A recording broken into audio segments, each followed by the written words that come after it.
الحمد لله رب العالمين والعاقبة للمتقين والصلاة والسلام على سيد الأنبياء والمرسلين وعلى آله وأصحابه أجمعين. أما بعد، أعوذ بالله من الشيطان الرجيم. بسم الله الرحمن الرحيم.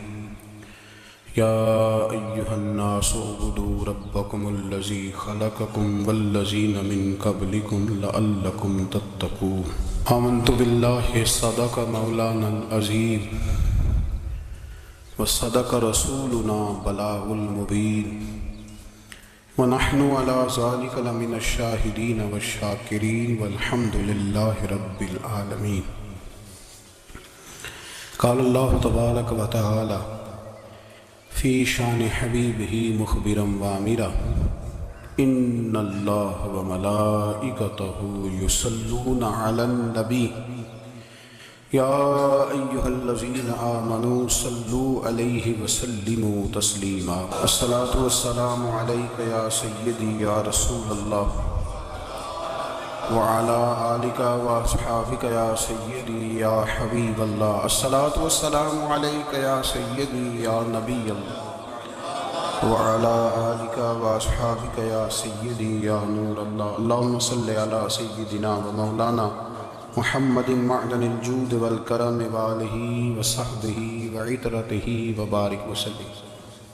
تمام تعریفیں حمد اور ثنا اللہ تبارک و تعالیٰ کے لیے. درود و سلام نبی اکرم نور مجسم شفیع معظم احمد مصطفیٰ جناب حضرت سیدنا محمد مصطفیٰ صلی اللہ تعالی علیہ وسلم کی ذات والا صفات کے لیے حمد و صلات کے بعد، دوستو، بزرگوں اور بھائیوں، قرآن مجید فرقان حمید میں اللہ تبارک و تعالی نے فرمایا اپنے بندوں کو اپنی عبادت کی طرف توجہ دلائی، اپنے بندوں کے دلوں میں عبادت کا شوق، ذوق اور نظریہ پیدا فرمایا یا ایھا الناس اعبدوا ربکم الذی خلقکم. اے ایمان والو، اے لوگو، اپنے اس رب کی عبادت کرو جس نے تمہیں پیدا کیا ہے. والذین من قبلکم، اور ان لوگوں کو بھی پیدا کیا ہے جو تم سے پہلے تھے. تمہیں عبادت کا نفع یہ ملے گا لعلکم تتقون، کہ تم پرہیزگار ہو جاؤ گے. عبادت اس لیے کرو کہ اللہ نے تمہیں پیدا کیا ہے، اور اس لیے کہ تم سے پہلے لوگوں کو بھی اللہ نے پیدا کیا ہے. اور پھر ارشاد فرمایا کہ الذی جعل لکم الارض فراشا، وہی رب ہے جس نے تمہارے لیے زمین کو فرش بنایا ہے. والسماء بناء، اور آسمان کو چھت بنایا. وانزل من السماء ماء فاخرج به من الثمرات رزقا لکم. زمین کو فرش بنایا، آسمان کو چھت بنایا، پھر آسمان سے پانی برسایا جس کے ذریعے پھل نکالے، اور وہ بھی کسی اور کے لیے نہیں، رزقا لکم، تمہارے رزق کے لیے، وہ بھی تمہارے رزق کے لیے. یہ ساری نعمتیں تمہیں دی ہیں. اب فلا تجعلوا للہ اندادا، اب تم اللہ کے ساتھ کسی کو شریک نہ بناؤ. وانتم تعلمون، اور تم جانتے بھی ہو، تمہیں خبر بھی، تمہیں پتہ ہے کہ عبادت اللہ کی کرنی چاہیے، تمہیں پتہ ہے کہ نماز پڑھنی چاہیے، تم جانتے ہو کہ نوافل ادا کرنی چاہیے، تمہیں پتہ ہے کہ سجدے آنکھیں بند کر کے جھوٹ کی زندگی جی کے، اپنے ساتھ بددیانتی کر کے، دھوکہ دے کے، اپنے آپ کو دائیں بائیں، اپنے آپ کو کہیں مصروف رکھ کے کچھ وقت ضائع تو کر لیتے ہو، پر تمہیں پتہ تو ہے نا کہ عبادت اللہ کی کرنی، تمہیں اس کی خبر ہے. فرمایا اس رب کی، دیکھیں نا، انسان پر اگر کوئی شخص نیکی کر دیتا ہے، احسان کر دیتا ہے، تو انسان اس کے سامنے پھر گردن نہیں اٹھا سکتا. یار یہ میرے مشکل وقت کا دوست ہے، اس نے میرے ساتھ نیکی کی، کبھی بھی گردن نہیں اٹھائے گا، جھکا کے رکھے گا. تو اگر عام کوئی نیکی کر دے تو اس کے سامنے انسان کبھی گردن نہیں اٹھاتا. تو جو رب ساری نعمتیں عطا فرمائے، جو کہے کہ تیری تخلیق میں نے کی، تجھ سے پہلوں کو بھی پیدا میں نے کیا، تیرے لیے زمین کا بچھونا بھی میں نے بچھایا، آسمان کی چھت بھی میں نے لگائی، تیرے لیے زمین سے ساری اناج کو، پھل کو، کھیتیوں کو نکالا بھی تیرے لیے، اب تو اس طرح کر کہ تو میری عبادت کر، تو میری بارگاہ میں جھک جا۔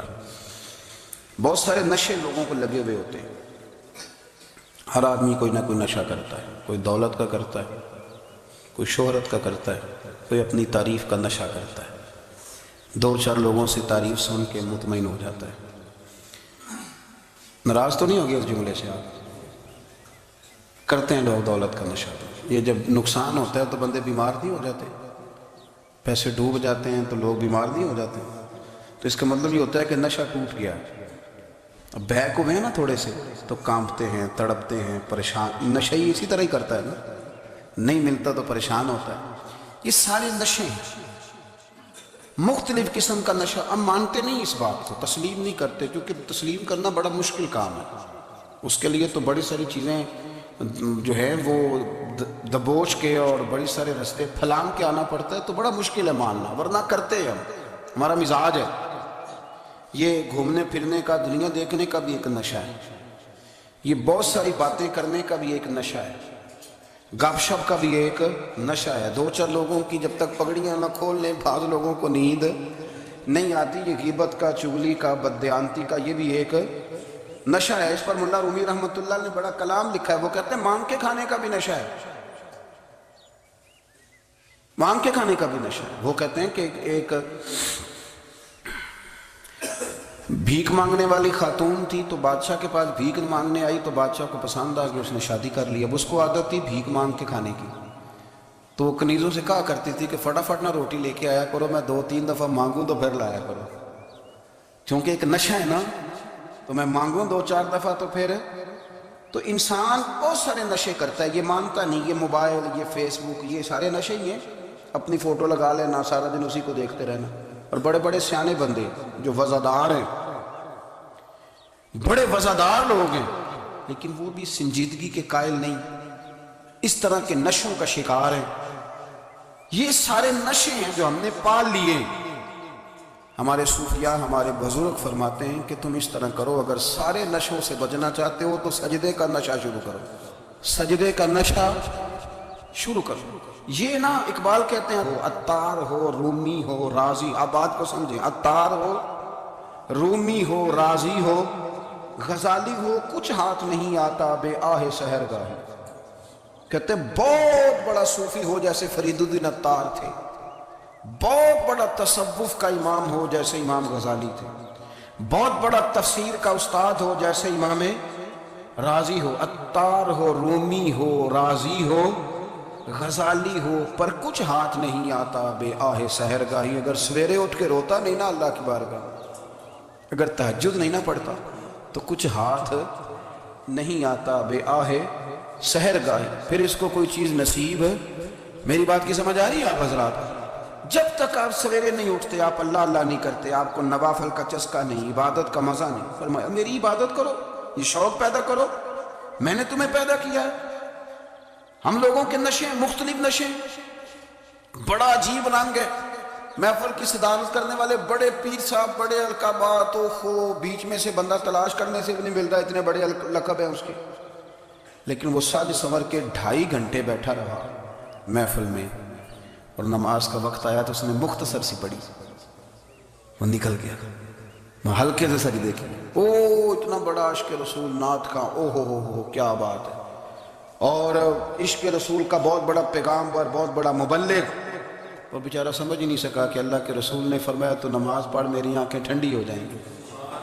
تو یہ نشے کے عادی تو ہیں پر حقیقت کے قائل نہیں ہیں۔ یہ بس ٹھیک ہے، خوابوں کی دنیا میں لوگ زندہ ہیں، پر جن کو یہ جو نشہ تھا نا عبادت کا، یہ میرے رسول پاک کی چاہت ہے، یہ میرے نبی کریم علیہ السلام کی۔ آپ دیکھیں نا حضور مہینوں جا کے غار حرا میں بیٹھتے، کیا وہاں تبلیغ کرتے تھے؟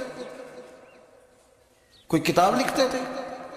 رسول کریم علیہ السلام مہینہ رہتے غار حرا میں، کوئی نہ مجھے دیکھے، کوئی نہ مجھے ملے، حضور یہاں کیا ہے؟ فرمایا میں اپنے رب کی عبادت کروں گا، نبی کریم علیہ السلام نے سجدوں کے ساتھ پتھروں اور پہاڑوں کو آباد کر دیا، سجدوں کے ساتھ۔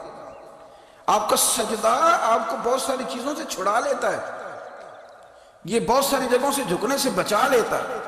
صوفیاء اولیاء یہ کیا کرتے تھے؟ یہ سجدے کا ذوق ہی تو پیدا کرتے تھے، سجدے کا ذوق۔ شاہ عبدالعزیز دباغ رحمۃ اللہ تعالی علیہ اپنے مریدوں سے فرمایا کرتے تھے کہ اگر تم پکے نمازی بن جاؤ نا، تہجد گزار ہو جاؤ، تو میرے پاس آنا جانا چھوڑ دینا۔ عرض کی حضور کیوں؟ فرمایا میں تمہارے اور رب رسول کے رستے میں رکاوٹ نہیں بننا چاہتا، اور میرا مقصود ہے تمہیں وہاں تک پہنچانا۔ جب پہنچ گئے تو پھر میری ضرورت ختم ہو گئی۔ ہاں کبھی وسوسہ آئے، شک پیدا ہو، تکلیف ہو تو آنا، ورنہ میں نہیں چاہتا کہ میں رکاوٹ بنا رہوں۔ تم اللہ اللہ کرو، اس مالک کو راضی کرو۔ میرے رسول پاک علیہ وسلم نے فرمایا بندہ اللہ کے سب سے قریب اس وقت ہوتا ہے جب وہ سجدے کی حالت میں ہوتا ہے۔ کس کے قریب ہوتا ہے؟ اللہ کے سب سے قریب ہوتا ہے، وہ بڑا نیڑے ہے رب کے، بڑا قریب ہے، اس لیے کہ وہ حالت سجدہ میں، وہ جب سجدے کرتا ہے نا اس کی بارگاہ میں جب جھک جاتا ہے۔ آپ ذرا سجدے کی کیفیت دیکھیں نا، زبان بھی یہاں ہے، آنکھ بھی یہاں ہے، کان بھی، عقل بھی ساری، اس نے سارا کچھ رکھ دیا سجدے۔ آپ وہ کبھی پیچھے جائیں تو دیہاتوں میں کہا جاتا تھا ناک سے نکیریں نکالو، بہت بڑی سزا ہوتی تھی نا، ناک سے نکیریں نکالو، بڑی سزا ہوتی تھی۔ تو اس نے کہا مالک مجھے کسی نے کہا نہیں، پر دیکھنا میں نے رکھ دی ساری عقل سجدے میں، اور رکھ کے کہا کیا؟ سبحان ربی یا اللہ، اللہ میں پست ہوں تو اعلیٰ، اللہ تو میرا رب ہے اور تو سب سے اعلیٰ اتنا۔ اور فرمایا جب یہ اس کیفیت میں ہوتا ہے تو پھر یہ اپنے رب کے قریب ہوتا ہے۔ کثرت عبادت، نوافل۔ ہمارے ہاں عمرے کی قرآن اندازی محفلوں پہ ہونے لگ گئی ہے، حالانکہ حدیث سے ثابت نہیں۔ میں دوستوں سے کہتا ہوں جائز ہے، کرنی چاہیے، عمرے کی قرآن اندازی جائز ہے، پر کسی حدیث میں نہیں آئی کہ قرآن اندازی کرو عمرہ کرو۔ حدیث میں قرآن اندازی یہ آئی ہے کہ نبی پاک علیہ السلام نے فرمایا تمہیں پتہ چل جائے نا پہلی صف کا ثواب کتنا ہے، تم قرآن اندازی کرو۔ عمرے کی قرآن اندازی کا تو پوسٹر چھپتا ہے، تو یہ والی قرآن اندازی کب ہو رہی ہے؟ ہونی چاہیے کہ نہیں؟ حضور نے فرمایا تمہیں پتہ چلے کہ اس کا ثواب کتنا، تو تم قرآن اندازی کرو، تم قرآن ڈالو۔ جب آپ نماز پڑھ رہے ہوتے ہیں، جب آپ کا مصلی آباد ہوتا ہے، صلاح الدین ایوبی ایک بزرگ سے ملاقات ہو گئی، بیت المقدس پر قبضہ تھا عیسائیوں کا، تو صلاح الدین بڑے پریشان تھے۔ وہ بابا جی کہنے لگے پتر کیا ہوا؟ کہنے لگے حضور پتہ چلا ہے دشمن کے 2 بحری بیڑے اسلحہ لے کے آ رہے، مسلمان پہلے ہی کمزور ہیں، اور اب اگر 2 بحری بیڑے اور آ گئے تو حضور مسئلہ بن جائے گا۔ تو میں پریشان ہوں کہ کس طرح یہ کم مسئلے والی ہماری فوج ہے کیسے مقابلہ کرے گی۔ تو بابا جی کہنے لگے پتر اس طرح کرنا، آج رات تو بھی دعا کرنا اور میں بھی کروں گا، تو بھی دعا کرنا، آپ ناراض نہ ہونا، ہم تو پیروں والے ہیں، ہم تو پیروں کے نوکر غلام ہیں، ہمارا تو گزارا ہی نہیں، ہمیں تو ملتا ہے سارا کچھ وہاں سے۔ پر میرا سوال یہ ہے کہ تعویذ لینے جاتے ہو نفل کیوں نہیں پڑھتے؟ رات اللہ اللہ کیوں نہیں کرتے؟ یہ بھی تو ہمارے بزرگوں کا ہی طریقہ ہے، انہوں نے تو ہمیں سکھایا ہے۔ صلاح الدین ایوبی سے بزرگوں نے کہا کہ رات آج نا اللہ اللہ کرنا، تو میں تیرے لیے دعا کروں گا، تو بھی دعا کرنا۔ تو بندہ جب دکھی ہوتا ہے تو سجدہ کرتا ہے، تو پھر ہی تو مصلی بھیگ جاتا ہے، پھر ہی تو مزہ آتا ہے۔ سکھی بندہ تو کعبے جا کے نہیں روتا، دکھی تھے، تکلیف تھی، تو سر رکھا سجدے میں تو تڑپ گئے۔ اور وہ بابا جی کہتے ہیں میں مسجد آیا تو صلاح الدین چیخے مار کے رو رہا تھا اور کہہ رہا تھا مالک میں کوئی اپنی شان کے لیے تو نہیں نہ لڑ رہا، اللہ کو میں کوئی قبضوں کے لیے تو نہیں لڑ رہا، مالک تیرے لیے لڑ رہا ہوں، مجھے بے آبرو نہ کرنا، میری مدد فرمانا۔ کہتے ہیں میں آیا تھا کہ مسجد میں دعا کروں گا، پر صلاح الدین ایوبی کو روتے دیکھا تو میں لوٹ گیا۔ تو سویرے صلاح الدین ملے تو بڑے خوش تھے۔ میں نے کہا پتر کیا ہوا؟ کہنے لگے حضور وہ بحری بیڑے 2 آ رہے تھے نا اسلحہ لے کے، دونوں ڈوب گئے پانی میں ڈوب گئے۔ تو بابا جی کہنے لگے صلاح الدین وہ پانی میں نہیں ڈوبے، وہ تیرے آنسوؤں میں ڈوب گئے، وہ غرق ہو گئے، وہ جو تو نے مصلی بات کیا تو وہ تیرے آنسوؤں میں ڈوب گئے، وہ غرق ہو گئے، وہ تباہ اتنے قیمتی تھے تیرے آنسو کے بہا لے گئے دشمن کے بحری بیڑوں کو۔ میرے بھائی ٹھیک ہو گیا جی، میرے عزیز سمجھنا اس بات کو ہمیشہ کے لیے، اور اس پر غور کر لیں اچھے طریقے سے کہ میرے رسول کریم سید عالم صلی اللہ علیہ وسلم نے نا ہماری توجہ دلائی، حضور نے ہمیں بتلایا، ہمارا ذوق بڑھایا عبادت کی طرف۔ ایک صحابی تھے حضرت ابو فاطمہ رضی اللہ تعالیٰ عنہ، یہ ترمذی شریف کی حدیث ہے۔ نبی پاک علیہ السلام نے فرمایا ابو فاطمہ قیامت کے دن مجھ سے جلدی ملنا چاہتے ہو کہ دیر کے ساتھ؟ تو کہنے لگے حضور کون ہوگا جو دیر سے ملنا چاہے، ہم نے تو جان دے دی وعدہ دیدار پر۔ اعلیٰ حضرت فرماتے ہیں جان دے دی وعدہ اور نقد اپنا دام ہو ہی جائے گا۔ مجھے لگتا ہے کہ یہ سودا نقد و نقد ہو جانا ہے، چونکہ ہم نے جان دے دی وعدہ دیدار پر۔ آپ نے وعدہ کیا تھا کہ مریں گے تو پھر زیارت ہوگی، تو مر گئے ہم زیارت کی خاطر۔ جان دے دی وعدہ دیدار پر تو نقد اپنا دام ہو ہی جائے گا۔ اے رضا ہر کام کا ایک وقت ہے، دل کو بھی آرام ہو ہی جائے گا۔ تو حضرت ابو فاطمہ رضی اللہ تعالیٰ عنہ سے نبی پاک صلی اللہ علیہ وسلم نے فرمایا جلدی ملنا چاہتے ہو کہ دیر سے؟ اس کی حضور فٹافٹ ملنا ہے، میں نے قیامت کے دن آپ سے جلدی ملنا ہے۔ تو نبی پاک علیہ السلام نے فرمایا پھر اس طرح کرنا، دنیا میں رہ کے سجدے زیادہ کرنا، پھر سجدے زیادہ کرنا، قیامت میں ملاقات جلدی ہو جائے گی، قرب ملے گا۔ تو اپنے بچوں کے اندر دیکھیں نا، ہم شوق پیدا کرتے ہیں، ہمیں صحیح لفظ نہیں بولنے آتے پر ہم بچوں میں شوق پیدا کرتے ہیں کہ پتر ڈاکٹر بن جائے گا تو بڑا نفع کرے گا، تو لوگوں کی خدمت کرے گا، ملک و ملت کی خدمت کرے گا، تیرے ابا کا نام روشن ہوگا، تیرے دادا کی تعریفیں ہوں گی۔ ہم یہ ذوق پیدا کرتے ہیں، ہم اپنے نوجوانوں کے اندر یہ فکر پیدا کرتے ہیں، انہیں ہم سمجھاتے ہیں کہ میاں جب تم پڑھو گے، محنت کرو گے تو فلاں آدمی کی طرح تمہارا نام ہوگا۔ یہ جتنا ذوق ہم بچوں کے اندر ان چیزوں کا پیدا کرتے، ہمیں حکم ہے کسی طرح ہم ذوق پیدا کریں کہ پتر نماز پڑھے گا تو اللہ راضی ہو جائے گا، تو سجدہ کرے گا۔ دیکھیں نا میرے رسول کریم علیہ السلام نے فرمایا 7 سال کے بچے کو مسجد لے کے جاؤ، یعنی اسے شوق دلاؤ، اس کے اندر یہ خاصیت پیدا کرو کہ اس کا دل کرے مسجد میں جانے کا، اس کے اندر یہ خصوصیات لاؤ کہ وہ ہمارے ہاں نا ہر چیز کو پروموٹ کیا جا رہا ہے، ہر چیز یعنی سر سنگیت سکھانے کے لیے اکیڈمیاں بن گئی ہیں، ہر شے پروموٹ ہو رہی ہے، عبادت کا جذبہ کم ہوتا جا رہا ہے، اللہ کا ذوق ہمارے اندر نہیں رہا۔ اور اتنا مشکل ہم نے اپنے لیے بنا لیا ہے کہ وہ بندہ جو بڑی زبردست مذہبی گفتگو کر رہا تھا اور تگڑی بات کر رہا تھا، کیا بات ہے، لیکن نماز کے بارے میں کمزوری دکھا جاتا ہے، نوافل کے بارے میں وہ چپکے سے نکل جاتا ہے۔ امام احمد بن حنبل رحمۃ اللہ تعالیٰ علیہ، مسند امام احمد بن حنبل 14 جلدوں میں ہے مارکیٹ میں، اور مجھے تو خیر پسند ہی پڑی ہے، میں نے تو کئی دفعہ پڑھی ہے۔ اور کیا بات ہے امام احمد بن حنبل کی، کیسے تگڑے قسم کے محدث تھے، اور اللہ نے کتنا انہیں اعزاز عطا فرمایا ہوا تھا۔ یہ کوڑے بھی کھاتے تھے دین کی خاطر، سارا کرتا لہو سے بھر بھی جایا کرتا تھا، بڑا اعزاز والا شخص تھے، بڑے اعزاز والے، حدیثیں جمع کرنا، حدیثیں لکھنا، حدیث پڑھانا، سارا دن رہتے تھے۔ کہہ سکتے تھے کہ میں کر تو رہا ہوں کام، اور حدیث بھی موجود ہے کہ عالم عابد سے افضل ہوتا ہے، پر اس کے باوجود امام احمد بن حنبل رحمۃ اللہ علیہ 300 نفل فرض نمازوں کے علاوہ پڑھا کرتے تھے، 300 نوافل روز پڑھا کرتے تھے۔ ان کے بیٹے نے کہا ابا جی مکان خریدنا ہے تو جگہ کہاں کر کے لوں، بہت ساری آبادیاں، تو فرمایا پتر وہاں لینا جہاں مسجد قریب ہو۔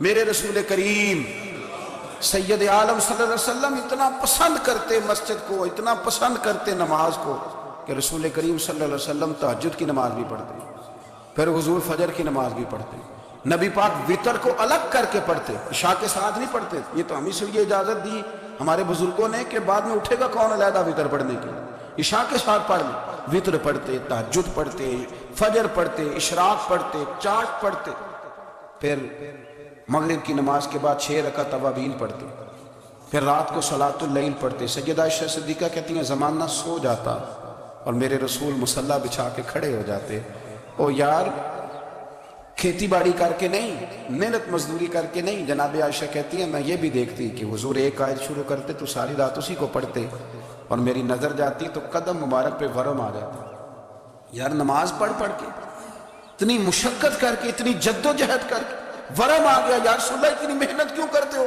فرمایا افلا اکون عبدا شکورا، کیا میں اپنے رب کا شکر گزار بندہ نہ بنوں؟ صحابہ کا ذوق عبادتوں کا، ریاضتوں کا، تلاوتوں کا، طبیعت ہے ان کی، وہ ایک دوسرے کو، حضرت مولا علی شیر خدا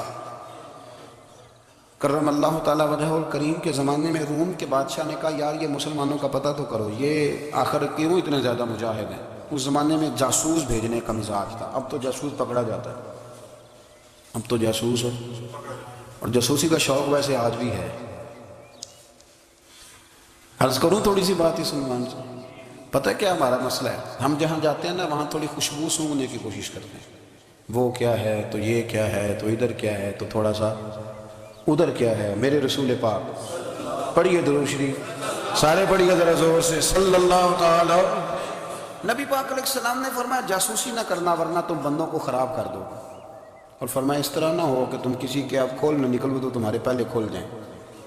یہ جو ذوق ہے نا یہ ختم کریں، چھوڑیں، مطلب آپ کس چکر میں پڑے ہوئے ہیں، اتنی زیادہ توجہ کرنے کی کیا ضرورت ہے؟ کام سے کام رکھیں، اس میں بندہ تھوڑا سا نا آسان رہتا ہے۔ یہ جو بہت زیادہ ٹٹولنے والے لوگ ہوتے ہیں نا وہ بیچارے پھر عمر ٹٹولتے ہی گزار دیتے ہیں، اس لیے کہ مزاج ہی بہت پکا ہے، گوری کا منہ کھول کے اندر تک ہاتھ ڈالنا، تو پھر کئی دفعہ سامنے سے بچھو بھی لڑ جاتا ہے، خرابی ہوتی ہے۔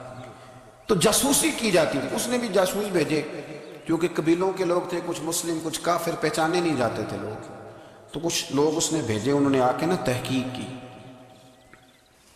ریسرچ کری کہ آخر ماجرا کیا ہے، تو واپس جا کے انہوں نے رپورٹ دی نا روم کے بادشاہ کو۔ اس رپورٹ کا ایک جملہ بڑا شاندار ہے، وہ کہنے لگا بادشاہ ہمیں مسلمانوں کی کوئی سمجھ نہیں آئی، ہمیں کوئی سمجھ نہیں آئی۔ انہوں نے کہا کیوں نہیں سمجھ آئی؟ کہنے لگے یار عجیب بندے ہیں، جب رات مصلے پہ بیٹھتے ہیں تو یوں لگتا ہے ان کا دنیا سے رشتہ ہی کوئی نہیں، کوئی کسی کو نہیں جانتا، کوئی اپنے دکھ سنا کے رو رہا ہے، کوئی اپنی بات کر کے رو رہا ہے، لگتا ہے کہ ان کے کوئی رشتہ ہے ہی نہیں جب مصلے پہ بیٹھتے ہیں۔ اور فرمایا جب سویرے یہ جہاد کرنے نکلتے ہیں تو لگتا ہے ان سے زیادہ دلیر ہی کوئی نہیں، حالانکہ جو مسلوں پہ رونے دھونے کے لوگ ہوتے ہیں وہ کئی دفعہ جہاد میں کام نہیں کرتے، لیکن عجیب لوگ ہیں کہ رات کے راہب ہیں، دن کے مجاہد ہیں، کوئی سمجھ نہیں آتی۔ میرے عزیز ان لوگوں نے مسلح آباد کر کے رکھا، تلاوتیں ان کا ذوق رہی، منظر روز پڑھنا، اسباق پڑھنا، وظائف پڑھنا، یہ ان کا ذوق رہا۔ اعلیٰ حضرت بریلوی رحمت اللہ نے 1000 کتاب لکھی ہے، لیکن الوظیفۃ الکریمہ کے نام سے جو وہ صبح و شام وظائف پڑھتے تھے وہ الگ انہوں نے ان کو بیان کیا، پابندی کے ساتھ اپنی اللہ اللہ کرتے۔ شیخ شہاب الدین سہروردی رحمت اللہ علیہ اس پر ایک بندے نے اعتراض کیا، اس نے کہا جی آپ کس قسم کے صوفی ہیں، مرید بیٹھے ہیں اور آپ وہاں نفل پڑھ رہے ہیں؟ یہ بھی بڑا مسئلہ ہوتا ہے نا، جو بندہ ملنے آتا ہے وہ اپنے ٹائم کے حساب سے آتا ہے، اور اس کا یہ بھی خیال ہوتا ہے کہ پیر صاحب جو ہیں وہ چونکہ درویش ہیں تو نہ انہیں روٹی کھانی چاہیے نہ سونا چاہیے، چونکہ وہ درویش ہیں، اور ہم چونکہ درویشوں کے ماننے والے ہیں لہذا ہمارا یہ طریقہ ہونا چاہیے کہ جیسے ہم کہیں درویش ویسے ہی کر جائے، حالانکہ اس کو ہم درویش کہیں گے آپ اس کی مانیں گے، آپ منوائیں گے نہیں، ہمارا مزاج ہوتا ہے۔ شیخ شہاب الدین پر لوگوں نے اعتراض کی، حضور لوگ ملنے آئے ہیں، زیارت کرنے آئے ہیں، یہ بندے دعا کرانے آئے ہیں، اللہ اللہ کرانے آئے اور آپ نفل پڑھ رہے ہیں، کیا جملہ ہے، کیا حسن ہے، کیا خوبصورتی ہے۔ فرمانے لگے رب رسول سے مانگنے کے لیے مصلی بچھایا ہے، اگر وہاں سے مانگوں گا نہیں تو تمہیں دوں گا کیا؟ پہلے مجھے کچھ لے تو لینے دو، اگر میرے پلے کچھ ہے ہوگی تو آگے دوں گا نا، تو میں مانگنے گیا تھا کہ یا اللہ دے تیرے بندے لینے آئے، دے تو میں کچھ لوں گا تو آگے دوں گا نا، لیکن ہمارا یہ سٹیٹس، یہ مزاج، یہ شعور نہیں ہے۔ گپیں، کہانیاں، داستانیں، گفتگو، خطابت، واز، کیا بات، لیکن اگر کچھ کرنے کا کام ہو تو وہ نہیں ہم سے ہوتا۔ میرے نبی کریم علیہ السلام نے مصلی سے دل لگانے کا درس دیا، حضور نے توجہ دلائی، صحابہ اس ذوق کے حامل لوگ تھے، وہ کوشش کرتے تھے۔ جناب صدیق اکبر رضی اللہ تعالیٰ عنہ کا عبادت کا مزاج ہمیشہ قائم رہا۔ حضرت عمر فاروق ساری رات اللہ کے حضور کھڑے رہے۔ حضرت عثمان غنی رضی اللہ تعالیٰ عنہ عشاء کی نماز پڑھ کے 2 رکعتوں کی نیت باندھتے تھے، 15 سپارے پہلی رکعت میں پڑھ دیتے اور 15 سپارے قرآن مجید کے دوسری رکعت میں پڑھ دیتے۔ آپ نے نا حضرت عمر فاروق کے وصال کے بعد ان کی ایک بیوہ سے نکاح کیا، حضرت عثمان غنی نے نکاح کیا۔ وہ خاتون آپ کے نکاح میں آئیں تو عرض کرنے لگیں امیر المومنین میرے لیے یہ اعزاز تو بہت ہے کہ میں امیر المومنین کی بیوہ تھی تو امیر المومنین کی منکوحہ ہو گئی، لیکن حضور نہ تو میں جوان ہوں کہ میرے اندر رغبت ہوتی اور نہ میں اب اس قابل ہوں کہ کوئی خدمت کر سکوں، میرے ساتھ نکاح کی وجہ کیا بنی؟ تو عثمان غنی رو پڑے، فرمانے لگے میں نے عمر فاروق کو مسجد میں اپنے رب سے ڈرتے ہوئے دیکھا، میں نے اسے روتے ہوئے دیکھا ہے، عدل کرتے دیکھا ہے، انصاف کرتے دیکھا ہے، امت کی خیر خواہی کرتے دیکھا ہے۔ تمہارے ساتھ نکاح اس لیے کیا ہے کہ تم مجھے یہ بتاؤ کہ عمر فاروق گھر کے اندر اپنے رب کو کیسے راضی کرتے تھے، گھر کے اندر کیسے راضی کرتے تھے، وہ طریقے بتلاؤ، تم بتاتی جانا اور میں بھی اسی طرح گھر میں عبادت کروں۔ میرے رسول کریم علیہ السلام نے ارشاد فرمایا، حضور فرمانے لگے جس گھر میں اللہ کا ذکر ہوتا ہے وہ گھر زندوں کا ہے، اور جس گھر میں رب کریم کا ذکر نہیں ہوتا وہ گھر زندوں کا نہیں ہے۔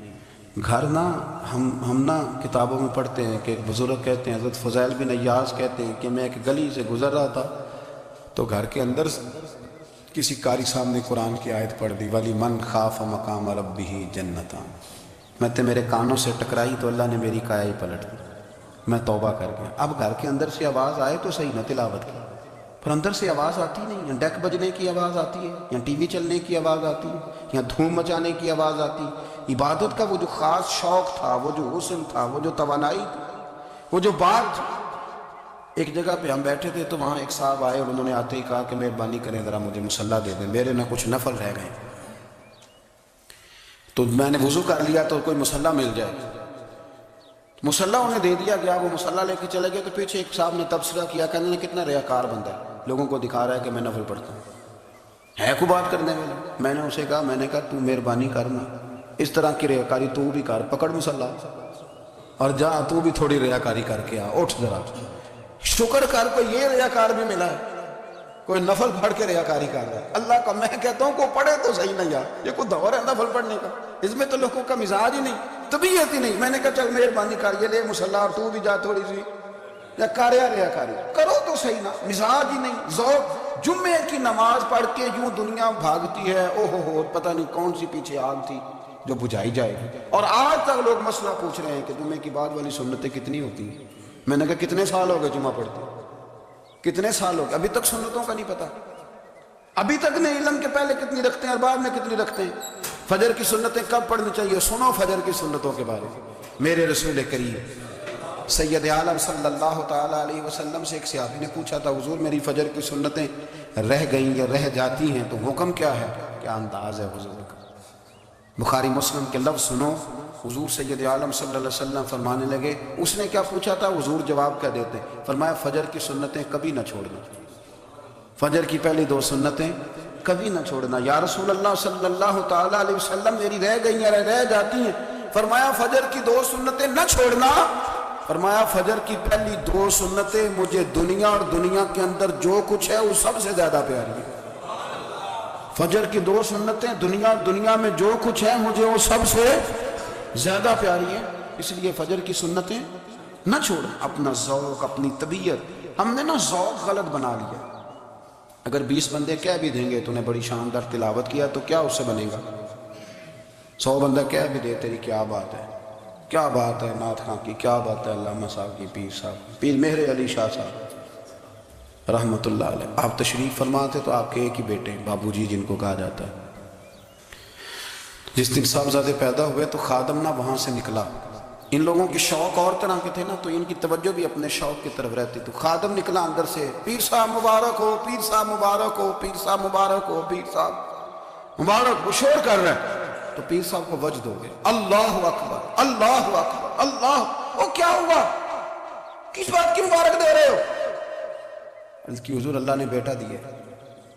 تو آپ فرمانے لگے اچھا حضور آپ کیا ہوا، آپ تو پریشان ہو گئے۔ فرمانے لگے جب تو نے 3 دفعہ کہا نا مہر علی کو مبارک ہو تو میں سمجھا تھا شاید تجھے کسی نے بتا دیا ہے کہ مہر علی سے اللہ راضی ہو گیا، میں سمجھا تھا کہ شاید تو یہ خبر لے کے آیا ہے کہ کسی نے بتایا ہے کہ مجھے آج خبر ملی ہے کہ مہر علی سے رب اچھا پتر ہوا ہے، الحمدللہ اللہ کا شکر ہے، پر میرے لیے مبارک کا دن وہ ہوگا جب میرا رب کہے گا کہ میں مہر علی سے راضی ہوں، میرے محبوب کہیں گے کہ میں مہر علی سے۔ آپ بات کو سمجھے، شوق ہی کسی اور طرف تھا، دل ہی کہیں اور لگا ہوا تھا، طبیعت ہی کہیں اور مائل تھی۔ کوئی وظیفہ پوچھتے تھے تو پڑھتے تھے وہ لوگ، کچھ اللہ اللہ انہیں بتائی جاتی تھی تو کرنے کا ذوق رکھتے تھے، طبیعت تھی، قائل تھے۔ حضرت ربیع کہتے ہیں میں بڑی دور سے سفر کر کے گیا حضرت اویس کرنی سے ملنے، بڑی دور سے، اور جب میں پہنچا تو فجر کا وقت تھا، تو حضرت ویسے کرنی کو میں نے پا لیا، تو وہ نماز پڑھ کے نا قرآن شریف لے کے بیٹھ گئے۔ فرماتے ہیں اشراق چاشت کا وقت ہوا تو نفلوں کی نیت باندھ لی۔ محدث ابن الجوزی نے لکھا ہے، فرماتے ہیں پھر جب زوال کا وقت ہوا تو مسجد میں جھاڑو دینے لگ گئے۔ زور کی نماز پڑھ کے تو عصر کی تیاری تک وہ مسجد میں بیٹھے رہے، اور میرے نبی پاک علیہ السلام نے فرمایا جو نماز کے انتظار میں بیٹھا ہو وہ نماز ہی میں ہے، وہ نماز ہی میں ہے۔ فرمایا میری دنیا، میری امت کی جو رہبانیت ہے نا وہ اتنی ہے کہ نماز کا انتظار کرے، اذان کے بعد نماز کا یہ راہب ہے، یہ اس وقت چھوڑ کے بیٹھے ہیں سارا کچھ۔ فرماتے ہیں عصر تک انہوں نے اللہ اللہ کی، پھر مغرب تک کی، عشاء کی نماز ہوئی تو نماز پڑھی تو وہ تھک گئے۔ اب مجھے وہ فارغ ہوا، مصلی چھوڑے تو میں ملاقات کروں نا، یہ آپ حیران نہ ہو کہ اتنی دیر بندہ کیسے اللہ اللہ کر، ہم نے کی نہیں نا اس لیے ہم پریشان ہیں۔ جو عادی ہوتے ہیں وہ کر بھی لیتے ہیں، وہ یہ کام، میری بات کی سمجھ آ رہی ہے؟ جب جاتے ہو کسی دفتر میں تو 8 گھنٹے کھڑے رہ لیتے ہو نا، مجبوری ہوتی ہے تو کھڑے رہا جا سکتا ہے۔ پاسپورٹ کا دفتر بولیے، امیگریشن کی لائنوں میں، اور میں نے تو ویسیوں بھی بندے 12 گھنٹے پہلے جا کے کھڑے دیکھے، رہ لیتے ہیں کھڑے۔ تو اگر ان کاموں کے لیے رہا جاتا ہے تو اللہ رسول کے لیے بھی کھڑے رہا جا سکتا ہے۔ تو فرمانے لگے کہ جب عشاء کی نماز کے بعد آخر انسان تھے، تھک گئے، نیند کا غلبہ ہوا تو تھوڑی ایسے آنکھ بند ہوئی تو کھلی تو رونے لگے۔ حضرت ویسے کر دیا، رو کے کہنے لگے مالک مجھے غافل تو نہ کر، ابھی میں نے کیا بھی کچھ نہیں، دن ختم ہو گیا، کوئی نفل نہیں، کوئی اللہ اللہ نہیں، اللہ مجھے غافل نہ کر، میری مدد فرما۔ فرماتے ہیں جب وہ روئے تو میرے ساتھ جو شخص تھا میں نے کہا اٹھو چلیں، کہنے لگا حضور ملنا نہیں، فرمایا جو میں لینے آیا تھا وہ مجھے مل گیا، جو میں ان سے سیکھنے آیا تھا وہ مجھے نصیب ہو گیا، اب اور میں نے کیا لے، ختم ہو گئی بات، اٹھو چلیں۔ اللہ کے بندوں نے حضرت ربیہ بن کعب اسلمی رضی اللہ تعالیٰ عنہ فرماتے ہیں، کہتے ہیں جب بنو قریظہ اور بنو نذیر یہودیوں کے ساتھ حضور علیہ السلام نے جنگ کا اعلان فرمایا تو وہ دشمن ہو گئے، ہمیں خطرہ تھا کہ وہ رات کو کہیں محبوب کو تکلیف نہ دیں، تو کچھ لوگ نا تلواریں لے کے نبی پاک کے دروازے پہ پہرے داری کرتے تھے۔ گن مین رکھنا حرام نہیں، اگر کسی کو واقعی خطرہ ہو تو اس کے لیے سنت بھی ہے۔ حضرت علی المرتضیٰ تلوار لے کے حضور کے گھر کا پہرا دیتے تھے۔ حضرت ربیہ بن کعب اسلمی رضی اللہ تعالیٰ عنہ فرماتے ہیں کہ رات میری ڈیوٹی تھی کہ میں حضور کے گھر کا پہرا دوں گا، تو فرماتے ہیں میں باہر سن رہا تھا، ساری رات ہی میرے نبی پاک نے اللہ کی تسبیح پڑھی، ساری رات، کبھی تسبیح، کبھی تحلیل، کبھی تحمید، کبھی تکبیر، ساری رات۔ فرماتے ہیں ساری رات حضور پڑھتے رہے اور ساری رات ہی میں سنتا رہا، مجھے اونگ آ گئی، میری آنکھ لگ گئی، حضور ابھی پڑھ رہے، میں تھک کے سو گیا، اور فرماتے ہیں جب میری آنکھ دوبارہ سے کھلی تو میرے کانوں میں پھر کوئی چیز گونجی تو میں نے کان لگایا تو میرے حبیب ابھی بھی اللہ کو یاد کر رہے، ساری رات حضور رب کی عبادت کرتے، اسی لیے تو کہا یا ایھا المزمل قم اللیل الا قلیلا، حبیب ساری رات تو نہ جاگا، تھوڑا آرام بھی کر لیا۔ میرے بھائی اپنا مصلی، اپنی عبادات، اپنے وظائف، اللہ اللہ جو آپ نے کسی سے سیکھی ہے اس کو کبھی کمزور نہ ہونے دیں۔ شجرہ شریف جو کسی بزرگ سے آپ لے لیتے ہیں تو کیا رسم ہے کوئی؟ اس پہ کچھ لکھا ہوتا ہے، وہ پڑھنے کے لیے دیا جاتا ہے، اس پہ لکھا ہوتا ہے کہ یہ اللہ اللہ آپ نے کرنی ہے۔ ساری زندگی کسی اسکول میں داخل ہو گئے اور وہاں جا کے آپ نصاب ہی نہ پڑھیں، کتاب ہی نہ کھولیں تو پاس ہو جائیں گے؟ تو کہتے ہیں میں 20 سال جاتا رہا ملا کچھ نہیں، تو آپ نے لیا کیا ہے؟ ایک اتنی سی کتاب تھی، اس کو تو کھول کے آپ دیکھ نہیں سکے، اس کے وظائف تک تو رسائی نہ ہوئی، اس لیے کہ اللہ اللہ کرنا مشکل ہے اور تصویر کھنچانا یہ آسان کام ہے۔ تو جو آسان ہے اس طرف ہماری توجہ لگی رہتی ہے اور جو مشکل ہے اس طرف ہم ذوق پیدا نہیں کرتے۔ یا ایھا الناس اعبدوا ربکم الذی خلقکم والذین من قبلکم لعلکم تتقون، اے لوگوں اس رب کی عبادت کرو جس نے تمہیں پیدا کیا اور تم سے پہلوں کو پیدا کیا، اس لیے عبادت کرو کہ تم پرہیزگار ہو جاؤ گے۔ مالک سمجھنے کی توفیق عطا فرمائے۔